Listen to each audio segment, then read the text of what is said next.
তারেক রহমান এমন একটি নাম, যে নামে ১৭ বছর আমরা রাজপথে স্লোগান দিয়ে আমাদের সোনালী সময়টাকে অতিবাহিত করেছি। ১৭ তারিখ তার বাংলাদেশে প্রত্যাবর্তনের মাধ্যমে আপনারা দেখেছেন যে লাখ লাখ মানুষ রাস্তায় দাঁড়িয়ে ২-৩ দিন ধরে দাঁড়িয়েছিল, অবস্থান করেছিল ৩০০ ফিটে এবং তাকে ভালোবাসায় সিক্ত করেছে।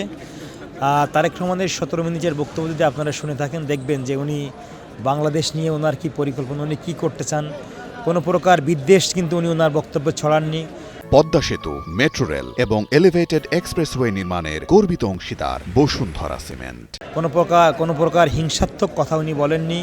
উনি সকল বাংলাদেশিদেরকে নিয়ে সমতলে এবং পাহাড়ে যারা আছেন, ৭১-এ যারা শহীদ হয়েছেন, ৯০-এ যারা শহীদ হয়েছেন এবং ২৪-এ যারা শহীদ হয়েছেন, তাদের সকলের আত্মার মাগফিরাত কামনা করেছেন। এবং তাই সেমন একজন শহীদ ওসমান হাদি, তার কথাও কিন্তু ওই দিন উনি বক্তব্য স্মরণ করেছেন এবং আজকে ওনার মাজার প্রাঙ্গণে আসবেন, ওনার কবর জিয়ারত করবেন, আত্মার মাগফিরাত কামনা করবেন। এবং সাথে সাথে শহীদ ওসমান হাদিরা যে জন্য জীবন দিয়েছেন, সেই জীবন দেওয়াটাকে আরও সার্থক করে তোলার জন্য, তাদের অসমাপ্ত কাজগুলোকে সমাপ্ত করার জন্য কিন্তু তারেক রহমান অঙ্গীকার ব্যক্ত করেছেন। আমরা তার সাথে, তার সারথি হয়ে আমরা দেশের পক্ষে, দেশের স্বাধীনতার পক্ষে আমরা একসাথে কাঁধে কাঁধ মিলিয়ে কাজ করে যাব, আমরা সেই প্রত্যাশা রাখছি।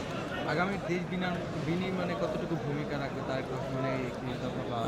আমরা মনে করি যে উনি যদি ওনার যে কর্মপরিকল্পনা এবং উনি যা করতে চাচ্ছেন তা যদি উনি সুন্দরভাবে করতে পারেন এবং আমরা যদি সবাই মিলে তাকে সাহায্য করি, তো উনি ওনার কাজের মাধ্যমে, উনি ওনার কর্মের মাধ্যমে, উনি ওনার বিচক্ষণতা দিয়ে বিগত দিনে বাংলাদেশের যত প্রধানমন্ত্রী এসেছেন, যত রাষ্ট্রপতি এসেছেন, উনি সবাইকে উনি ছাড়িয়ে যাওয়ার মতো ওনার যোগ্যতা, দক্ষতা এবং কোয়ালিটি ওনার আছে এবং উনি সেই কাজের মাধ্যমেই কিন্তু সেটা প্রমাণ করবেন। আমরা সেই প্রত্যাশা রাখি।